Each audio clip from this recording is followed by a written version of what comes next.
it's very significant that the Tories are moving on spending. The reason they're doing so is because their own analysis is precisely the analysis that I gave you, that they're being literally destroyed across the country by their association with austerity. And whilst they're going on about Brexit being the big problem, what people out there want is better public services. They don't want longer waits at GPs. 1 in 4 of people going into A&E at the moment are waiting more than 4 hours. Well, when I was in government, we virtually eliminated long waits in A&E, big cuts in schools. All of these things now at the heart of the political debate. The question is, can people believe a party that spent 9 years cutting, when they then produce like confetti a whole set of uncosted proposals, are going to reverse it? I suspect actually there's going to be a lot of scepticism about Boris Johnson spreading around uncosted. And yet you say you started that by saying the Tories are being destroyed across the country. Well, then why are they best part of 14 points ahead of the Labour Party? I mean, after all this austerity and all this sort of dithering and lack of action and all the problems that people have got, why on earth would the Tories be 14 points ahead in some polls? We haven't had the election. No, but why would they be? Now, I'm not saying that's what's going to happen on election day, but But given that everyone is, all the things that you've said, if that is what people are feeling and experiencing, why would the Tories be 14 points ahead right now? Well, clearly they're not that confident, are they? Or else they wouldn't be behaving. No, could you answer my question? Why would we, if everything what you're saying, why would the Tories be 14 points ahead? Because they don't believe that lead will materialise in votes any more than you and I do. But why are people saying they support the Tories 14 points more than the Labour Party? Well, opinion polls are very fickle. They go I know, but why are they saying it now? Yeah, but because they're not aware of these things, or what? We're in the early stages of an election.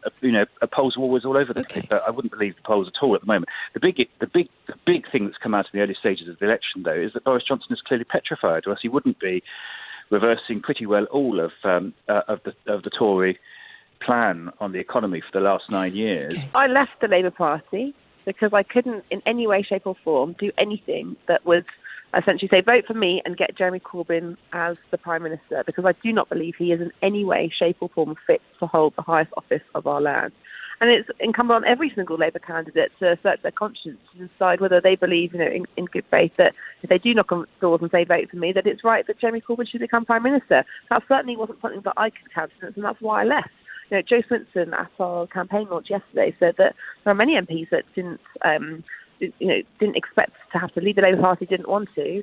But in the interest of the country, I put my national interest first rather than party first. And people have lots of nostalgia around parties. Certainly the Labour Party was part of my DNA, my family's heritage. But parties evolve, and more often than not, they should evolve for the better. But in both the Labour Party and, in fact, also in the Conservatives, you see them having evolved for the worse. And we have to do things that essentially challenge that, and that's what I've done. And just finally, at the last general election, of course, you were a Labour candidate, a Labour MP. You were elected on a manifesto, as every Labour MP and every Conservative MP was, to implement a Brexit from the 2016 referendum. You then reneged on that, moved to be an independent, all the various different machinations of those that move, and now a Liberal Democrat. Given that you reneged on that promise to your constituents, your voters, from 2017, how can they trust you this time round? Well, when I said in 2017, I was very, very clear about what it was that I was standing for. I was an MP who had actually broken the Labour whip to do things, for example, like not trigger Article 50, because I didn't believe that as a country we were ready in any way, shape or form to initiate that process and give us that time-limited moment to go down that path. So, I've been very clear where I stand on this issue. I, until yesterday, was the representative of a constituency that was strongly Remain. I was very, very clear in all my literature, and I have all the way through. I mean, I've got an award for it only the other week.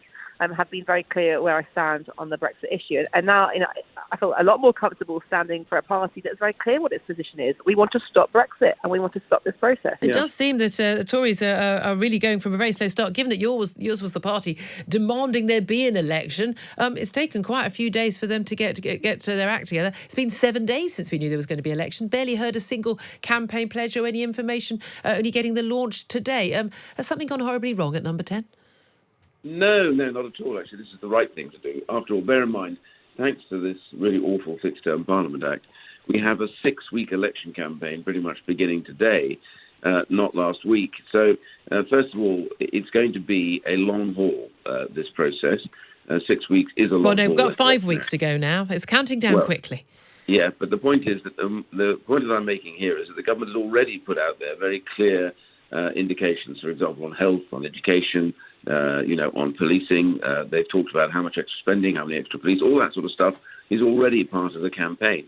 What has happened in the last week, of course, is that Labour and the Lib Dems and the Greens, with this morning, are kind of at each other, and that's a good thing. And when it comes to the Brexit Party, I think Nigel Farage made a major error last week when he went out hard and demanded that we got rid of the deal and just went for no deal. He knew that there was no possibility of having any arrangement with the Prime Minister, with the government on that. And I think there's been a big problem. You hear huge stories about splits and divisions now in the Brexit Party who all disagree. Many of them disagree with Nigel Farage.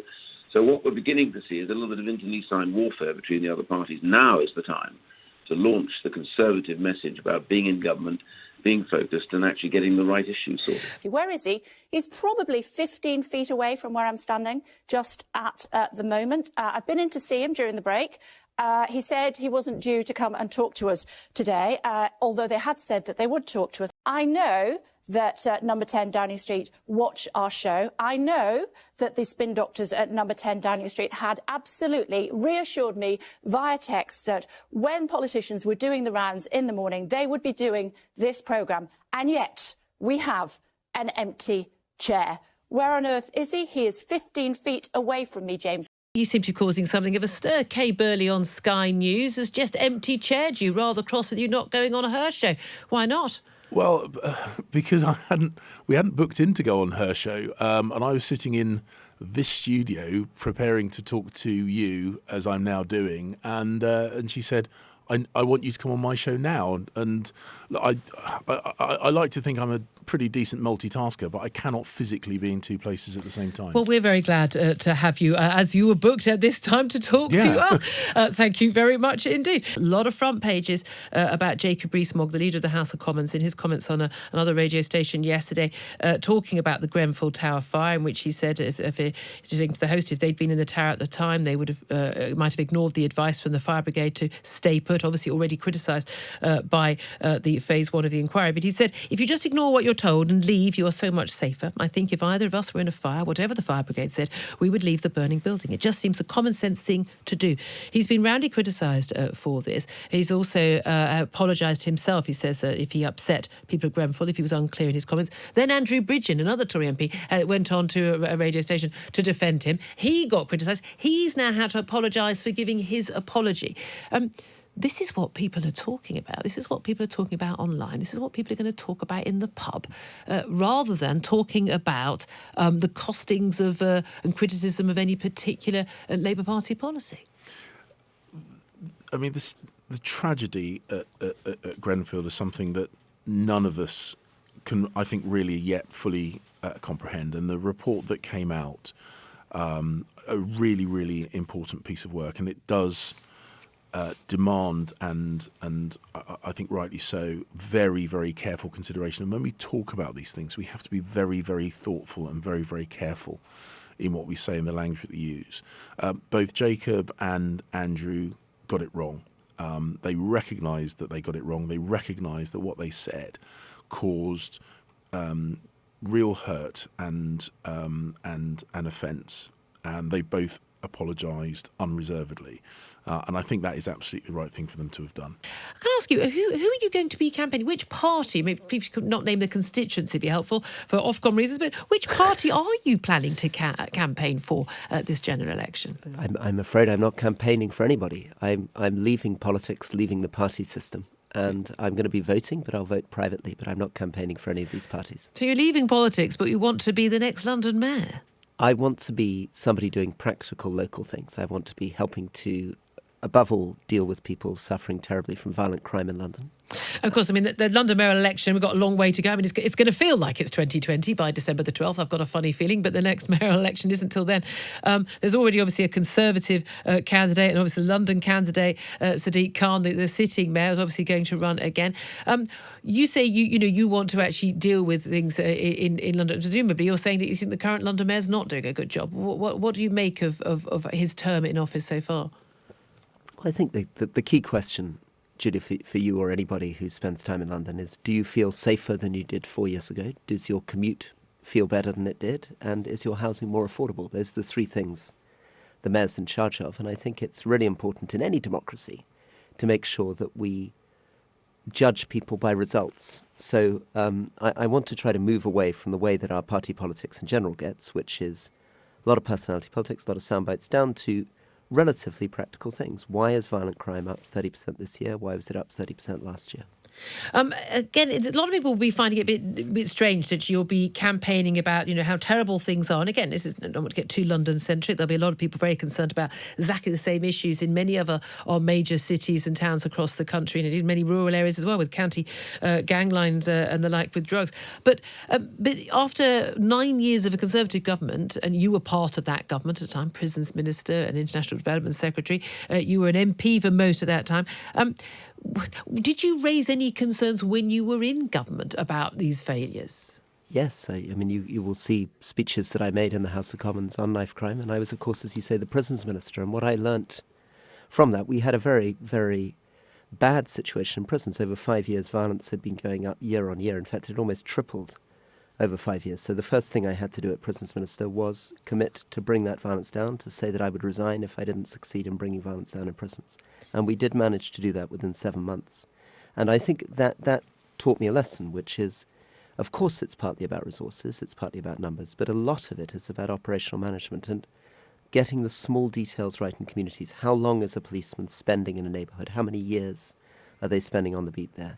What opportunities are available for people? And other cities have done it. New York's done it, LA's done it. There's no reason why London couldn't be bringing knife crime down and violence down. You mentioned this is sort of anti-Americanism. Where do you think that comes from? Because for many people, they see America as a lovely holiday destination. They see it as a huge, economic and a defence ally, a military ally in the world.